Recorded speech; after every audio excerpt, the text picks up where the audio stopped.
এবং আমরা এখনো অনেক কিছু নিয়ে আমরা আশাবাদী যে নির্বাচন কমিশন থেকে শুরু করে অন্তর্বর্তীকালীন সরকার সঠিক পদক্ষেপগুলো নিবে যেন লেভেল প্লেইং ফিল্ড থাকে এবং প্রত্যেকটা প্রার্থী, সকল প্রার্থী, শুধু আমি না, সকল প্রার্থী যেন সুষ্ঠুভাবে কোনো দুশ্চিন্তা মুক্তভাবে তারা প্রচারণায় যুক্ত থাকতে পারে, জনগণের কাছে দুশ্চিন্তা মুক্তভাবে যেতে পারে। এটা অত্যন্ত গুরুত্বপূর্ণ।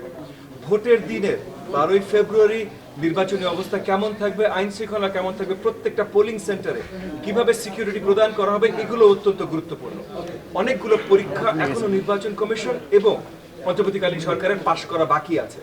আমরা আশা রাখছি তারা পাশ করবেন। পাশ করবার জন্য যতখানি সহযোগিতা আমাদের তরফ থেকে দরকার, বিএনপি রাজনৈতিক দল থেকে দরকার, সব জায়গা থেকে আমরা তাদের পাশে থাকবো, তাদের জন্য কাজ করব। কিন্তু আমরা স্বচ্ছ, সুন্দর একটা ফেয়ার নির্বাচন দেখতে চাই। আজকের কর্মসূচি, আজকে যা কিছু হয়েছে, যতগুলো এখানে 2টো আসন নিয়ে আলোচনা হয়েছে, 2টো আসনের কাগজ তারা যাচাই বাছাই করেছেন, এখানে আমরা স্বচ্ছতা দেখেছি। এই ধরনের স্বচ্ছতা আমরা সব জায়গায় দেখতে চাই। একই সাথে ঢাকা 13 আসনে আমার যত প্রতিদ্বন্দ্বীরা আছেন এবং পুরো বাংলাদেশে যারা দাঁড়িয়েছেন, সকলের জন্য শুভকামনা।